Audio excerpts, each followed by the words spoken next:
एक समय की बात है। राजन अपनी पत्नी और बेटे के साथ रहता था। राजन का ज्यादा समय काम करने में बीत जाता था।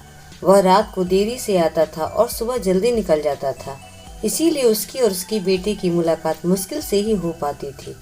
देर से आने के कारण बेटा सो जाता था और सुबह भी सोया हुआ रहता था।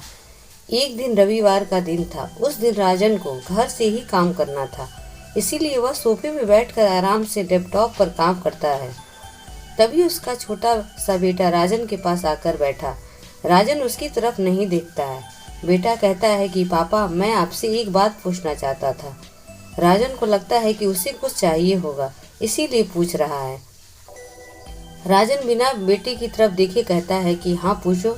बेटा कहता है, पापा आप 1 घंटे का कितना कमा लेते हो।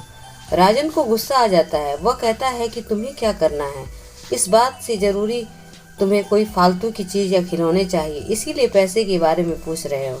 ये सब तुम्हारे काम की चीज नहीं है। जाओ, जाकर सो जाओ और मुझे मेरा काम करने दो। बेचारा बेटा चुपचाप जाकर अपने कमरे में सो जाता है। काफी रात हो गई थी। अब राजन अपना काम पूरा करके सोने जाता है तो उसी बेटे की याद आती है कि उसने कैसे बेचारे बच्चे को डांट दिया।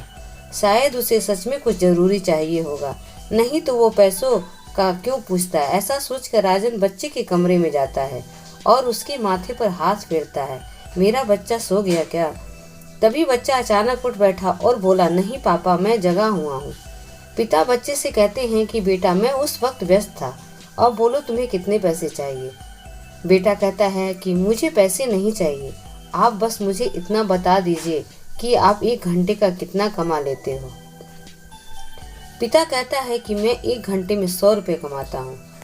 बेटा झट से उठकर अपने गुल्लक को तोड़कर उसमें से 100 रुपये निकाल ले आया और पिता को दिए और बोला, ये लो 100 रुपये, क्या आप अपना 1 घंटा मेरे साथ बिता सकते हैं?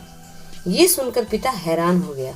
उसे मन ही मन बहुत शर्मिंदगी महसूस हुई। आज से ही उसने अपने मन में ठान ली थी कि वह अब अपना समय बेटे को भी देगा। उस रात दोनों बाप बेटे मिलकर खूब सारी बातें करते हैं। अब राजन समझ गया था कि परिवार के साथ वक्त बिताना कितना जरूरी है। इस कहानी से हमें ये सीख मिलती है कि काम करना और पैसे कमाना जरूरी है, लेकिन अपनों के साथ समय बिताना भी जरूरी है। अगर कहानी पसंद आई हो तो प्लीज़ लाइक एंड सब्सक्राइब जरूर करें। धन्यवाद।